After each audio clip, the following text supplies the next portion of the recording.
I'm Laura Cox Kaplan. This is She Said, She Said.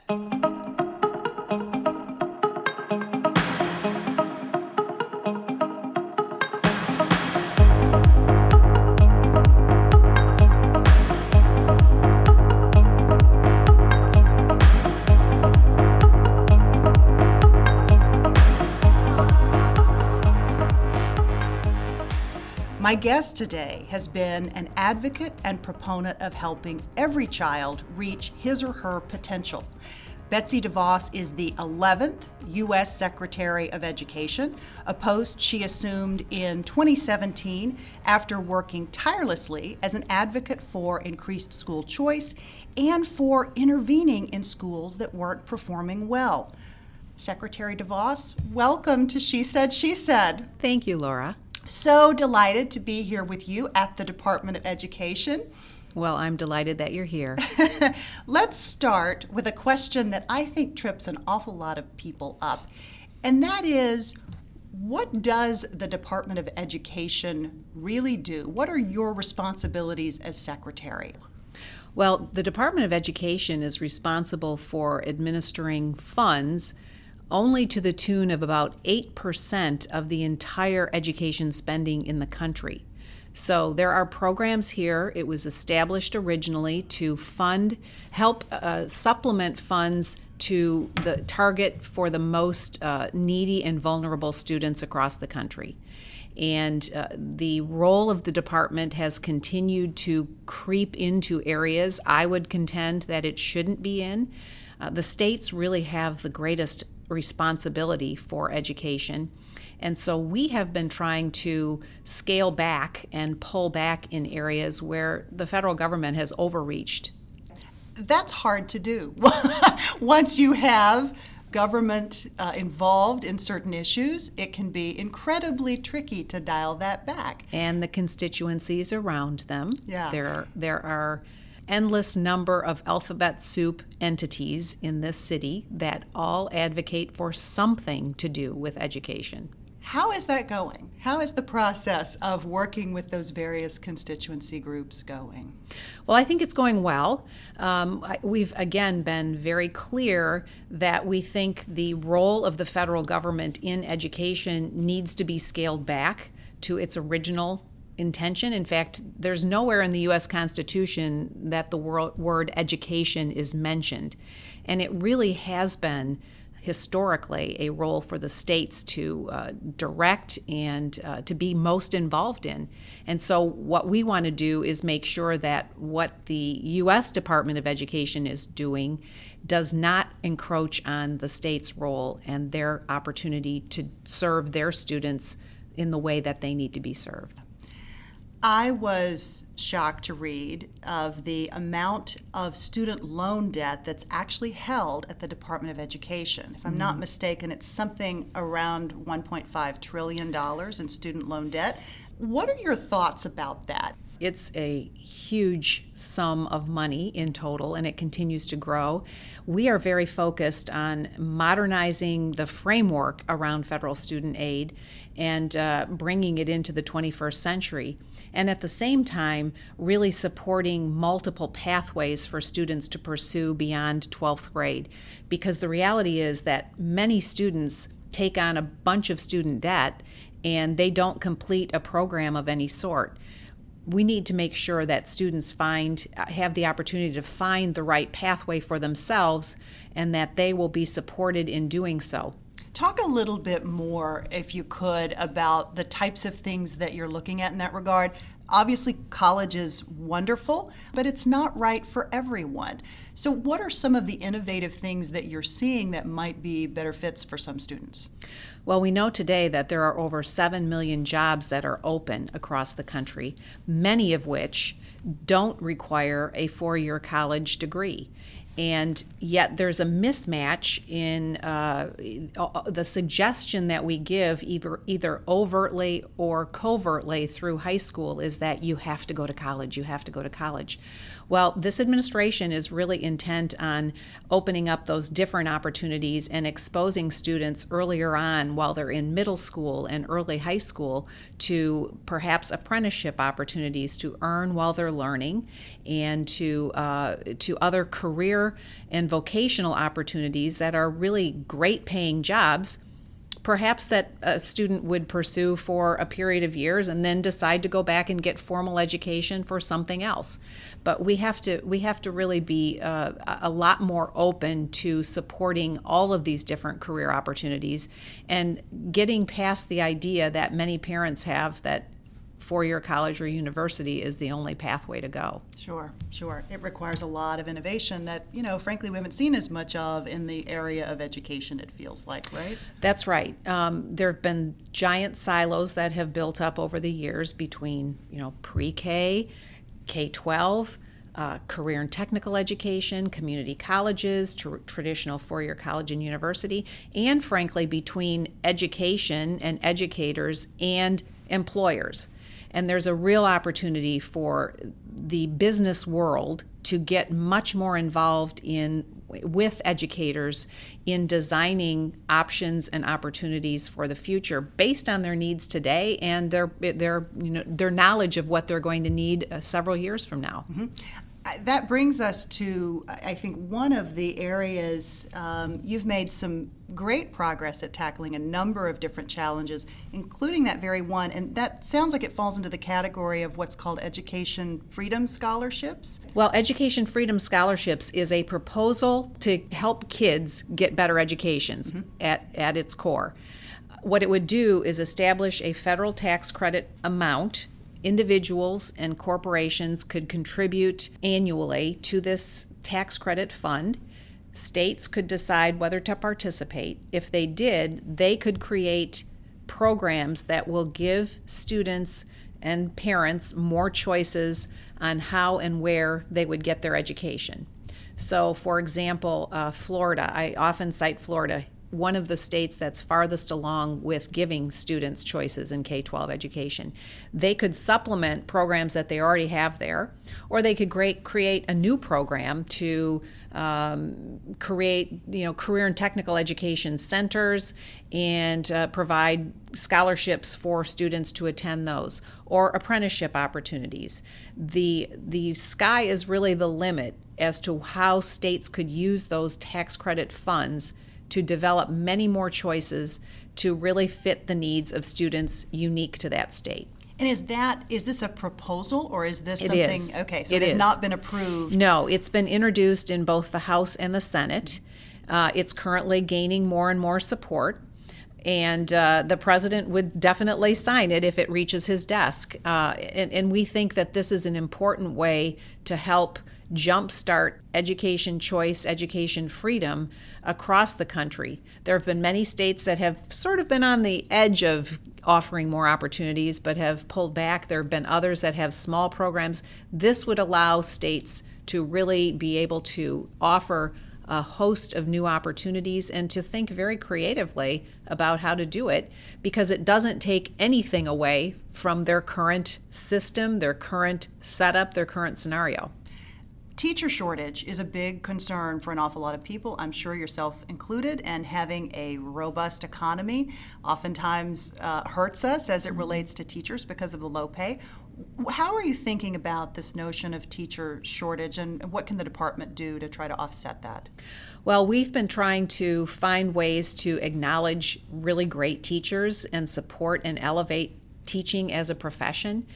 I've listened to hundreds of teachers across the country. Many of them tell me that they're frustrated by the lack of ability to further their own professional development, that they're assigned to go to programs that are irrelevant for their needs. And so we've put forward a proposal to establish what we're calling teacher vouchers for them to pursue their own professional development in ways that will really enhance their ability to teach and be even better in the classroom. And we think that by doing some things that really will support them and give them more autonomy and recognize them as the professionals they are, number one, more of them will stay in the classroom if they do have an opportunity to teach others, and instead of going into administration. And number two, it will give them a lot more, again, flexibility and autonomy around the things that they do best. You have been accused of trying to eliminate public schools. Is this true? Where does this criticism come from? Well, I don't know exactly where that comes from, other than there's a lot of opposition to me and what I've stood for in general. Nothing could be further from the truth. I support public schools. I support great public schools. I feel like every school needs to be getting better every day, every year on behalf of the students they're serving. My focus is to continue to urge and encourage them to do things differently. I think there's a giant resistance to change. Just in general, change is hard. I acknowledge that. But change we must, particularly when we consider how we rank as compared to the rest of the world. So we are 24th in reading, 25th in science, and 40th in math when compared to other countries around the world. Now, we would never be satisfied if those were our standings in an Olympics. Why is it okay when it comes to education? Why is it okay when it comes to education? Well, it's not okay. And that's why I've continued to urge and push that schools have to get better. And if they aren't willing to change and they aren't willing to make adjustments, and for students who are assigned to a school that isn't working for them, they need to have an alternative. They need to have the freedom to go elsewhere. Those who have economic means can make those choices. Those who don't have been stuck far too often. And that's why I have advocated for more than 3 decades to give parents and students that kind of power to make those decisions. And that really is, it sounds like, your driving philosophy behind education. Absolutely. I believe in the potential of every single child, and we need every single child's potential to be fully developed. We need that for the future of this country. Let me ask you about something. I believe this is still a proposed rule, but it has generated a good bit of controversy, but also support from places that you might not necessarily expect. And that is the revised regulations through Title IX pertaining to assault on campus and how it's handled by colleges and universities.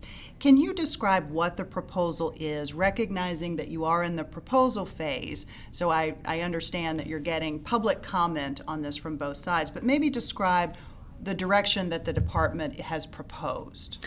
Well, I listened to many individuals on this issue, survivors for whom the system, the framework didn't work, those who were falsely accused, to individuals from institutions that had to adjudicate these things, all of whom said the former framework, the guidance put forward in the last administration, simply did not work. We need to have a framework and a process that schools can rely on, that they know what has to happen and what their responsibilities are, and most importantly, that students can rely on. That's fair to everyone. And so our proposal has, our draft rule has gone through the public comment period. We're now reading and responding to those comments, and we'll soon have a final rule to release that will fulfill these goals to make sure that all students are treated fairly and with consistency and reliably. And some sense of due process, presumably. Right? Absolutely, and that's part of fairness, and again, acknowledging that one sexual assault is one too many, and one falsely accused student is one too many. So we need to do better, and we're going to do better. We hear a lot about this notion of free speech on campus and how it is under assault. And I was fortunate to have Middlebury College political science professor Allison Stanger, who, as you may recall, hosted Charles Murray, noted conservative author, and was attacked. She was physically attacked. We had her on the podcast. She told her story in graphic detail. It was fairly disturbing, frankly, what happened to her. It's also important to note that she's not a conservative, and despite that fact, she wanted to have, diversity of thought, a free exchange of ideas, and she was beaten up. What can the department do to encourage a greater tolerance for diversity of thought and opinion? We talk about diversity on all different fronts, but when it comes to thought and opinion, it seems like there's a wall that comes up. What are your thoughts on that? Well, this is a really important issue for everyone to pay a lot of attention to. The president has signed an executive order really calling for free speech to be re-embraced again. And I have spoken regularly about the necessity for campuses to be places of open exchange of ideas. I think the most important things we can do is just raise the level of attention around this, or focus on it, and continue to point to examples that are simply not to be tolerated. We must have the open exchange of ideas on every campus. And when we hear of examples, we're going to raise them up. And when we hear of places that are actually doing this well, I think about the University of Chicago that has put forward the Chicago Principles. Other institutions have begun to adopt it. It's not a policy, it's not a mandate, but it's a framework under which they expect everyone on their campus is going to operate. And these are important steps. I myself have been the victim of what we refer to as the heckler's veto. It's not doing service to anyone, no matter what their perspective is. We have to allow students to have the ideas that they don't necessarily agree with presented, and they need to be in a position to debate those and discuss those ideas. You are taking on some really challenging issues. There's a lot of criticism, right? Anytime anyone is doing anything in Washington, of course, you get lots of criticism. How do you deal with that? How do you deal with the criticism, which can at times, I think, be very vicious? Mm-hmm. I just stay focused on what the mission is, and it really is to help students get a better education. And most of it I can really sort of dismiss, and I don't take it personally. I think the things that do hurt are when you are very misunderstood, or when something is misinterpreted or intentionally twisted to make it sound different than what it is. Those are frustrating, because it's next to impossible to correct some of those things without spending an inordinate amount of energy and time trying to do so. But for the most part, I just stay focused on what we're trying to do on behalf of students. Yeah. Were you surprised by the level of criticism? I wasn't. I was involved in a lot of partisan politics in Michigan for many years, and so I was used to the rough and tumble of politics. But I have to say it's when the cameras go on, or when the smartphones come out to tape their YouTube moment, it is frustrating, because it doesn't accomplish anything. Let's talk about how you got here. You talked about your work in Republican politics in Michigan, but what is it about education that inspired you, and when was that moment that you said, this is really where I want to focus my life? Well, it was really an iterative process. When my oldest son, Rick, who's now 37, was starting kindergarten, Dick and I knew we were going to be able to have our children go wherever we wanted them to go for their K-12 education.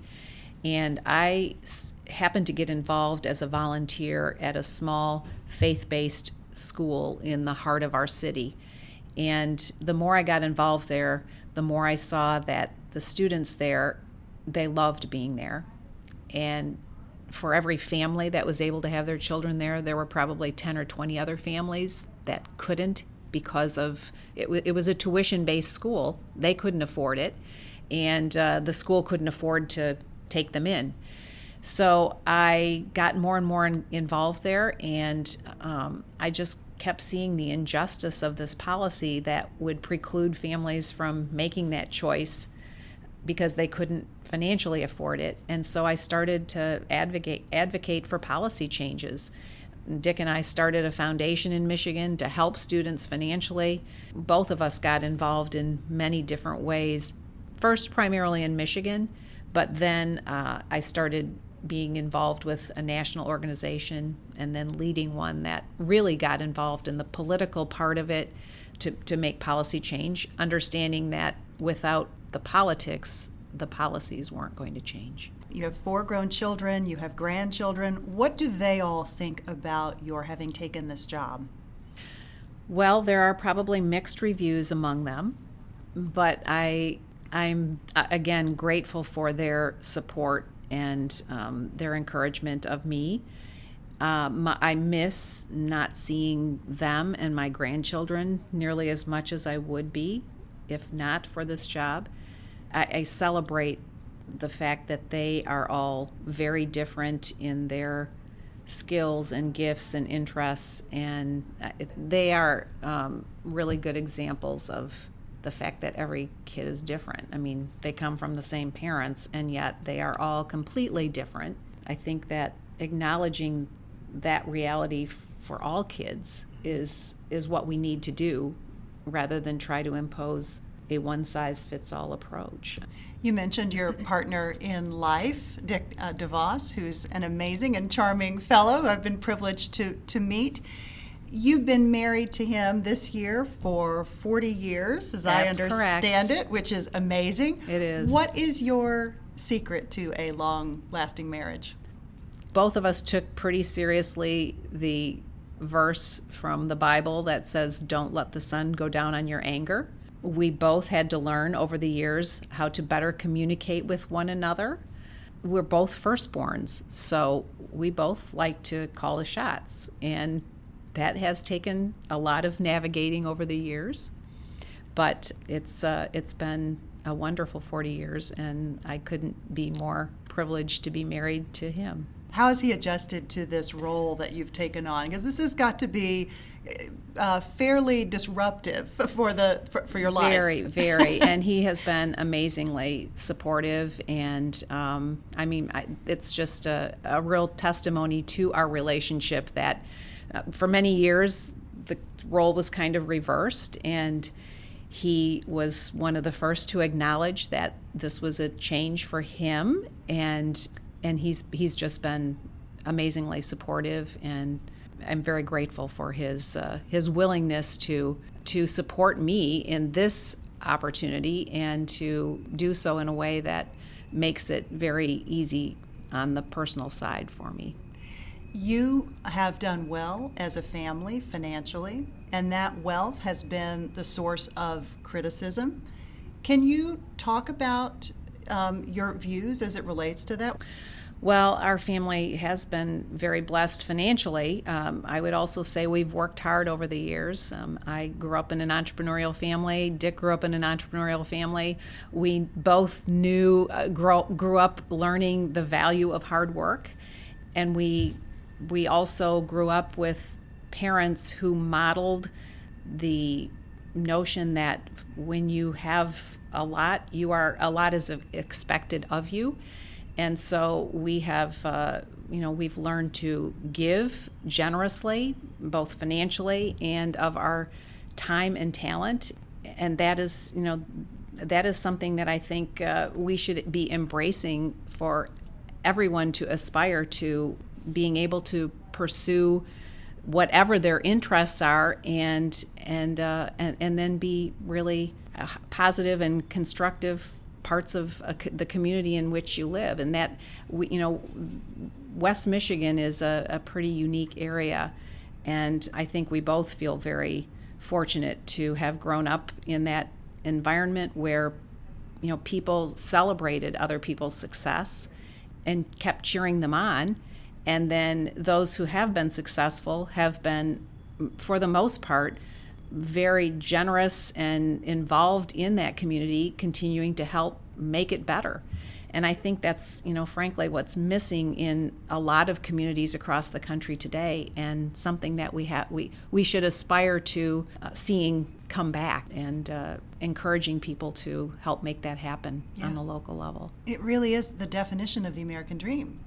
It's what you aspire to, and you've been successful. The idea that you would be criticized for that seems very strange to me. It seems strange to me as well, but there have been lots of things that have seemed strange to me over the years. What is the toughest part of this job? I think often the pace at which things can actually happen. There's nothing in a federal agency that happens quickly. And that has been frustrating coming from the private sector. It is a different experience and a different pace.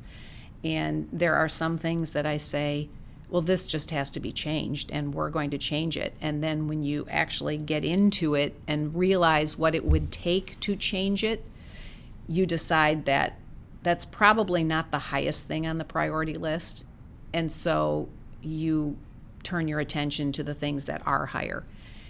And frankly, I think that is an issue federal government agencies wide that that's not ultimately good for the American taxpayer. What about the best part of the job? The best part of the job, I would say, is the chance to meet kids across the country and teachers across the country, and just see different kinds of school environments, education environments, and know that there is not one size fits all. And the ability to continue to talk about that and urge people to embrace that and do their thing and do it well on behalf of kids is great. Yeah. How much time do you spend actually going out into communities and visiting schools and academics and others? Well, it ebbs and flows. So the last few months I haven't, because of what we talked about earlier, right? Being a little bit impaired to be able to do so.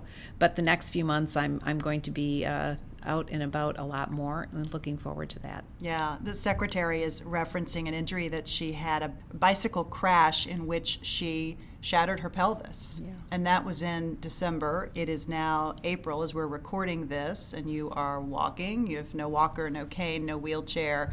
That in and of itself is amazing. What do you attribute that to? Well, I'm thankful to have had pretty rapid healing, and I think being in relatively good shape definitely helped me get back on top of things again. I wouldn't say I'm 100%, but I'm pretty close. Will you be biking, able to bike? Yes, I might approach my biking slightly differently. I don't want to repeat this injury. It was not fun.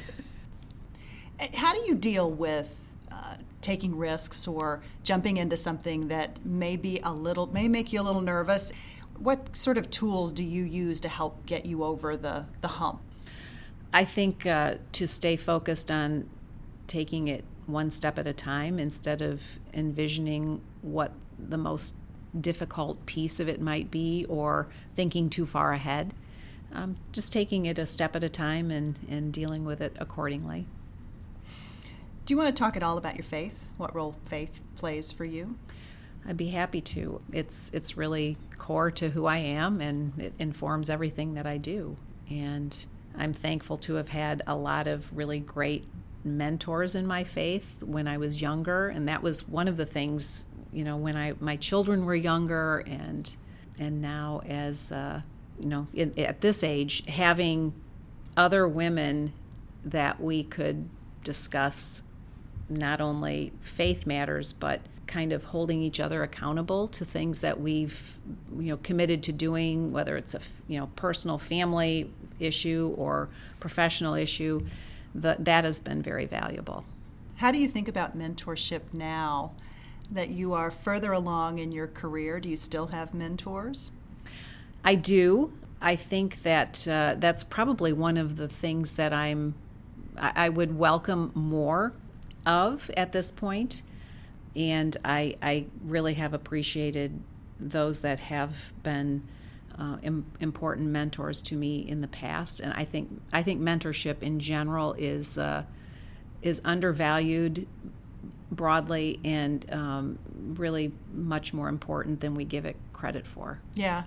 A lot of our listeners are younger women who are just launching their careers, and I get a lot of questions about mentorship and what's the most effective. What advice do you give to young people, maybe in your office, who are seeking that mentor-mentee relationship? I would encourage those seeking mentorship to not be afraid to ask, because I think those who have a lot of good advice to give wouldn't necessarily reach out if they're not asked. Yeah, that's great advice. Understanding that all political appointments have a sunset, right? We don't always know exactly when that's going to be. But when you think about legacy, what do you hope yours will be? Either in this job or frankly more broadly as it relates to your whole career focused on education. That I was a part of bringing education freedom to the kids that need it most.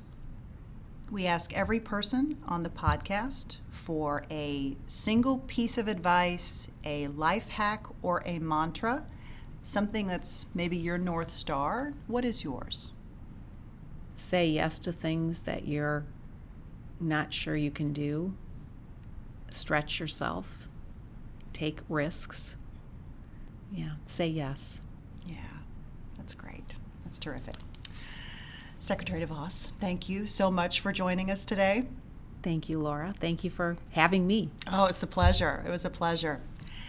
To learn more about Secretary Devos, you can visit our website at www.shesaidshesaidpodcast.com. Now you can also listen to us on iHeartMedia and on Podcoin, where you can earn money just for listening, money to use toward purchases, and your favorite charity. As always, thanks so much for listening and for being part of our growing, inspiring group of women at She Said, She Said.